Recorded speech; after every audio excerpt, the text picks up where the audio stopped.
جس طرح رمضان کے بارے میں روایت ہے کہ ماہ رمضان تمام مہینوں کا سردار ہے، آپ صلی اللہ علیہ وسلم سے منسوب روایت کے مطابق یہ 10 دن تمام دنوں کے سردار ہیں۔ ان 10 دنوں میں کی گئی عبادات، ان 10 دنوں کے روزے رکھے گئے 1 سال کے عبادات اور روزوں کے برابر گنے جاتی ہیں۔ جو مسلمان ان 10 دنوں میں روزے رکھتا ہے، ہر 10 دن کے بدلے میں رب تعالی اسے 1 سال کے روزوں کے برابر ثواب بخش دیتا ہے۔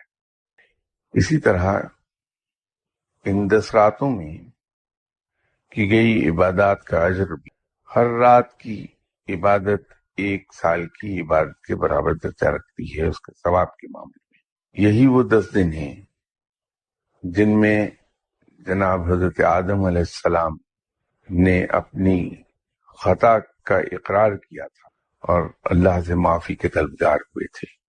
انہی 10 دنوں میں حضرت ابراہیم علیہ السلام آپ نے اپنی توکل کا اظہار فرمایا تھا، اپنے بیٹے کو اللہ کی راہ میں قربانی کے لیے پیش کر دیا تھا۔ یہ وہی 10 دن ہیں۔ حضرت ابراہیم علیہ السلام نے انہی 10 دنوں میں خانہ کعبہ کی تعمیر شروع کی تھی۔ ایک روایت یہ ہے کہ قرآن پاک کا نزول انہی 10 دنوں میں پہلی بار شروع ہوا۔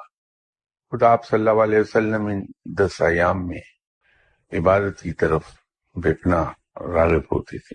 ان 10 دنوں میں عبادات کی فضیلت کا اندازہ اسے واقعے سے آپ کو ہو جائے گا کہ آپ صلی اللہ علیہ وسلم کہ حضور ایک آدمی کو لایا گیا اور کہا گیا کہ حضور اس میں دوسری کوتاہیاں تو ہیں، لیکن یہ شخص ذی الحج کے پہلے 10 دن روزے رکھتا ہے۔ آپ صلی اللہ علیہ وسلم نے اس شخص سے دریافت فرمایا کہ تم ان 10 دنوں میں روزے کیوں رکھتے ہو؟ اس آدمی نے جواب دیا کہ حضور میں اور تو کوئی نیک کام کر نہیں سکتا، دوسری خامیاں ہیں میرے اندر، لیکن چونکہ یہ 10 دن حج کے ہیں اس میں روزے رکھتا ہوں اور عبادت کرتا ہوں، اس لیے کہ اس طرح سے شاید میں بھی ان حاجیوں کی اور ان لوگوں کی جو عبادت گزار ہیں ان کی دعاؤں میں شریک ہو جاؤں۔